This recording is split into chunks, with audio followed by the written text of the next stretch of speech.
আজকে আমার আলোচনার বিষয় স্ত্রীর কাছে গেলেই কেন লিঙ্গ শক্ত হয় না। রমজানুল মোবারক। দেশের এবং প্রবাসের ভাই বোনদের প্রতি সালাম। আসসালামু আলাইকুম। আমি প্রভাষক ডাক্তার রিক্তা পারভিন, হোমিওপ্যাথি এবং আয়ুর্বেদিক চিকিৎসক। চেম্বার সেবা হোমিও কমপ্লেক্স অ্যান্ড সেবা ডিজিটাল ল্যাব, উপজেলা মডেল মসজিদের পূর্ব পাশে, শিমুলিয়া, মাগুরা। অনেক পুরুষের অভিযোগ থাকে যে সেক্স ইচ্ছা আছে, সেক্স করতে ইচ্ছা করে, কিন্তু স্ত্রীর কাছে গেলেই, স্ত্রীকে দেখলেই ইচ্ছাটা একদম নষ্ট হয়ে যায় এবং লিঙ্গ কখনো কোনো মাত্রায় উত্থান হয় না। আবার অনেক স্ত্রীও বলে থাকে যে তার স্বামী কাছে এলেই, আমাকে দেখলে মনে হয় যে তার ইচ্ছাটা নষ্ট হয়ে যায়, কোনোভাবেই তাকে সেক্সের প্রতি চাহিদা বাড়ানো যায় না বা তার লিঙ্গ উত্থান হয় না। তো এই বিষয় নিয়ে এখন আলোচনা করব। আসলে স্বামী স্ত্রীর সম্পর্ক মধুর সম্পর্ক, আর এই সম্পর্কটা মধুর হয় কিন্তু সেক্সুয়াল পারফরমেন্সের কারণে। স্বামী স্ত্রীকে যত সুখ দিতে পারবে, স্ত্রী তত স্বামীর প্রতি দুর্বল হবে, আর স্ত্রী যত স্বামীকে সুখ দিতে পারবে, স্বামীও স্ত্রীর প্রতি ততটা দুর্বল হবে। কিন্তু কিছু কিছু কারণে পুরুষ স্ত্রীর কাছে আসলে বা স্ত্রীকে দেখলে তার যৌন চাহিদাটা একদমই হয় না এবং লিঙ্গ উত্থানই হতে চায় না। তাই এর পিছনে কিছু কিছু কারণ থেকে থাকে। প্রথম যে কারণটা, কিছু পুরুষ আছে, প্রথম যে কারণটা, যে কিছু পুরুষ আছে অতীত জীবনে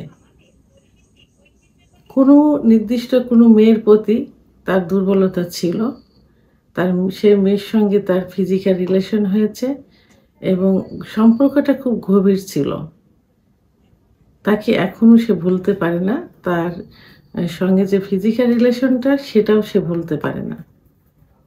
আবার এমন কিছু আছে যে রানিং অবস্থায় সম্পর্ক আছে বাইরে এবং তার প্রতি দুর্বলতা অনেক অনেক বেশি, সেক্সুয়াল পারফরমেন্স তার সঙ্গে অনেক বেশি হয়ে থাকে, যেটা স্ত্রীর সঙ্গে হয় না, স্ত্রী যেটা পারে না।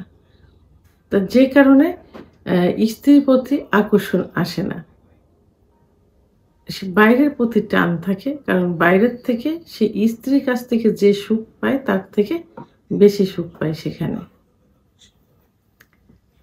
আর কিছু কারণ আছে, যেটা হলো সমকামিতা। কিছু পুরুষ আছে যে পার্টনার, স্ত্রী কাউকে পছন্দ করে না, তার তার বন্ধু থাকে, অর্থাৎ পুরুষে পুরুষের যে সম্পর্কটা হয়, সেই পুরুষের প্রতি আকর্ষণ থাকে, তখন স্ত্রীর প্রতি কোনো আকর্ষণ তার থাকে না। আবার কিছু মানসিক দুশ্চিন্তা, ফ্যামিলিগত কিছু দুশ্চিন্তা, দেখা যায় যে বইয়ের সঙ্গে সম্পর্কের অবনতি, বইয়ের ফ্যামিলির সঙ্গে সম্পর্কের অবনতি, ফ্যামিলির সঙ্গে সম্পর্ক অবনতির সূত্রপাত ওয়াইফের উপরে চলে আসে। তা এটাও কিছু কারণ হয়ে থাকে, ফ্যামিলিগত কিছু সমস্যা, মানসিক দুশ্চিন্তা, অতিরিক্ত রাত্রি জাগরণ ইত্যাদি কারণেও কিন্তু এই সমস্যাটা হয়ে যায়। আবার কিছু সমস্যা রয়েছে, যেটা হলো যে পুরুষের যে হরমোন, টেস্টোস্টেরন হরমোন, সেই হরমোন যদি কমে যায়, এই হরমোন কমে গেলেও কিন্তু এই যৌন অক্ষমতা চলে আসে, পারফরমেন্সটা কিন্তু স্ত্রীর প্রতি থাকে না। আবার কিছু স্ত্রী আছে যারা স্বামীকে বোঝে না, স্বামী কি চায় সেটা বোঝে না, নিজের মতো করে চলে। তারা মনে করে যে বিয়ের পরে সংসার করা, বাচ্চা কাচ্চা হওয়া, বাচ্চা কাচ্চা লালন পালন করা সেটাই বড়। কিন্তু স্বামীর চাহিদাটা কি, স্বামী কিভাবে তার সামনে উপস্থাপনা করতে ভালোবাসে, স্বামীকে আকর্ষণীয় করে তোলার জন্য কিভাবে থাকতে হবে, এটা বোঝে না। অর্থাৎ অ্যাট্রাকটিভ যে একটা মনোভাব, অ্যাট্রাকটিভ যে একটা এই বাহ্যিক প্রকাশ, সেটা তাদের ভিতর থাকে না। স্বামী বাইরের থেকে আসলো, এসে দেখবে যে বউ সুন্দর মতো গোছগাছ অবস্থায় আছে, সকালে যেভাবে দেখে গেছে এখন অন্য লোকই আছে, সুন্দর আছে। দেখলেই কিন্তু ভালো লাগবে। যে এক নজরে দেখার পরে যে ভালো লাগাটা থাকবে, তার থেকেই কিন্তু কি বেডের দিকে আকর্ষণ চলে আসে। স্ত্রী কখন বেডে আসবে, একসঙ্গে মিলিত হব। এই আকর্ষণটা থাকে। কোনো মহিলা দেখা যায় যে এই আকর্ষণটা তাদের ভিতরে থাকে না। তারা স্বামীকে আকৃষ্ট করতে চায় না, সংসার নিয়ে বাচ্চা-কাচ্চা নিয়ে থাকে। এটাও কিন্তু বড় ধরনের একটা কারণ, স্ত্রীর সামনে এসে লিঙ্গ উত্থান না হওয়ার বড় ধরনের একটা কারণ। কিছু সমস্যা থাকে যে তার অফিস, আদালত, ব্যবসা-বাণিজ্যের ক্ষেত্রে কিছু সমস্যা থাকে, যে সমস্যাটা বাইরের থেকে ফেস করে রুমে আসে, বাসায় আসে। এসে তখন ওই দুশ্চিন্তাটা মাথায় থাকে। তখন বাসায় যে স্ত্রী আছে, কে আছে, এটা কোনো চিন্তা মাথায় কাজ করে না। যে কারণে তখন স্ত্রীর হোক আর বড় ধরনের কোনো কিছু হোক না কেন, তখন কিছুই ভালো লাগবে না। যে কারণে সেক্সের ইচ্ছা হয় না, উত্থানও হয় না।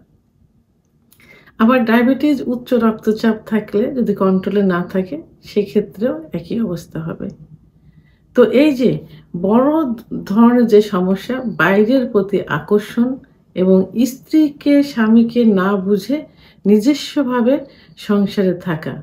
এই ২ টা কারণ কিন্তু সবচেয়ে বড় কারণ।